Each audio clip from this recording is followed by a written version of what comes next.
สบายดีสวัสดีทุกคนที่เขามาเบิ่งคลิปนี้เนาะคลิปนี้ก็สิมาเว้าเรื่องใส่เงิน 2,000 บาทว่าสิกุมเดือนบ่นี่ก็ผ่านเดือนมาแล้วทุกคนจากคลิปที่แล้วที่ว่าสักดานั้นได้ลงคลิปว่า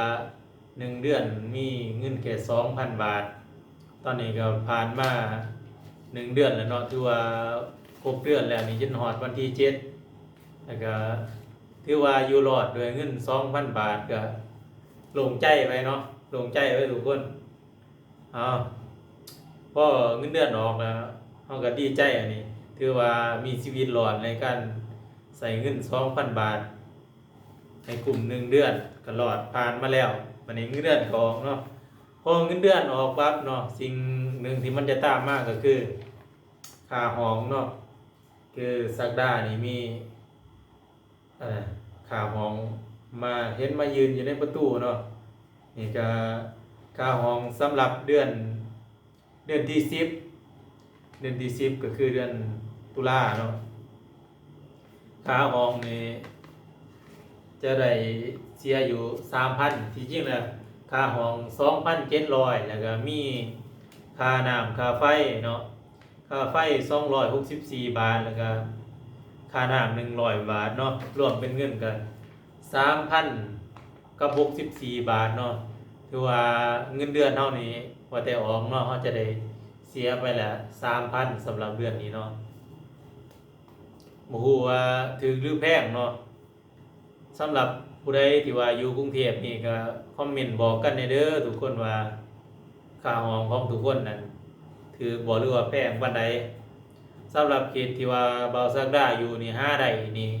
ถือว่าดีสุดแล้วเนาะได้ 3,000 นี่ก็ค่อนข้างแพงที่ว่าค่อนข้างแพงเลยเนาะสำหรับเงินเดือนขั้นต่ำเนาะในค่าแรงขั้นต่ำเนาะของคนลาวที่มาเฮ็ดงานอยู่ไทยจ่ายค่าห้อง 3,000 นี่ก็ถือว่าหนักเติบเนาะตอนนี้ก็อยู่คนเดียวเนาะที่แรกนั้นอยู่กับน้องชายก็สิออกกันพุ่นละ 1,500 บาทบัดนี้น้องชายเมื่อ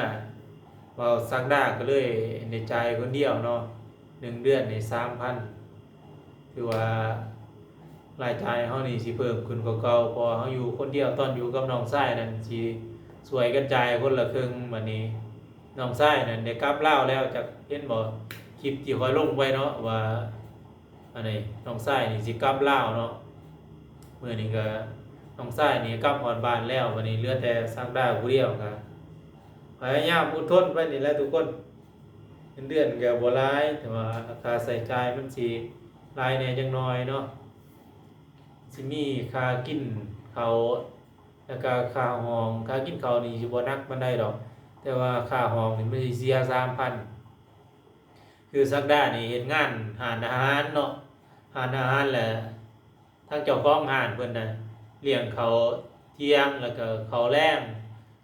นี่เพิ่นให้สามารถเฮ็ดข้าวอยู่ร้านแล้วก็เอามากินอยู่ห้องได้ก็ถือว่าใจดีอยู่เนาะเจ้าของร้านเพิ่นสักดานี่จะได้ซื้อแต่ข้าวเช้านี่สักดานี่ตั้งงบว่า1วันใส่บ่ให้เกิน50 บาทสำหรับค่าข้าวใน1วันสำนั้นเนาะเฉพาะวันทำงานจะเสียมื้อหนึงประมาณ50 บาทเด้อทุกคนแล้วก็วันหยุดเนาะวันหยุดจะหมดอยู่ประมาณ100ถึง50050 บาทหรือว่าบางมื้อก็200เนาะอย่างต่ำๆนี่ก็หมดแล้ว100 บาทต่อมื้อถ้าเป็นวันหยุดวันเฮ็ดงานนี่จะบ่เปลืองปานใดเนาะเพราะว่าเฮากินข้าวอยู่ร้านวันละ2คาบหรือว่าวันละ2มื้อคนไทยเขาเอิ้นที่นี่ก็บ่มีหยังหลายเนาะสำหรับทุกคนว่าค่าห้องนี่เดือนละ 3,000 นี่ทุกคนคิดว่าถูกบ่หรือว่าแพงเนาะอันนี้ก็บ่ซักดาจะได้ห้องที่ว่าบ่แม่นติดดอกติดแดหยังดอกเป็นห้องพัดลมธรรมดาห้องเปล่าๆเข้ามาบ่มีเฟอร์นิเจอร์ใดๆทั้งนั้นเนาะคือว่าตอนที่บ่ซักดาเขามาอยู่ก็ได้ถ่ายคลิปลงอยู่เข้ามานี่มีแต่ห้องเปล่าๆแต่ก็โอเคแหละซักดาก็บ่ได้ติดเรื่องโอ้นี่จอบ่ได้เจอหยังใช้ชีวิตไปง่ายๆเนาะ กินอยู่ง่ายๆแล้วก็เอาห่มเมียงเขาก็ค่อยๆซื้อเขามาก็เข้าใจแหละทุกคนว่าเขามาส่วนแรกๆนี่มันสิลำบากแหน่จักหน่อย เพื่อเขาสิตั้งโตได้เนาะระดับ3-4เดือนเดือนนี้ก็มีจ่ายค่าห้องจ่ายค่าบัตร MOU คือสตางดาร์ดนี่สิเฮ็ดบัตร MOU เดือนนี้ต้องไปจ่ายค่า MOU ให้มันเรียบร้อยเนาะเดือนนี้ต้องไปรับ MOU อยู่ลาวก็จ่าย 6,000ก็ถือว่าน่าจะจบแล้วเดือนนี้ MOU เนาะถ้าเบิ่งคลิปหน้าสตางดาร์ดอาจจะได้ไปเวียงจันทน์เนาะไปรับ MOU ขอบใจเด้อที่เขามาเบิ่งคลิปนี้เนาะต่างๆก็สิพยายามถ่ายคลิปลงเนาะแต่บางเทื่อก็เมื่อยจากเฮ็ดงานก็ไปถ่ายคลิปแต่ก็พยายามอยู่พยายามถ่ายลงเรื่อยๆจังไดก็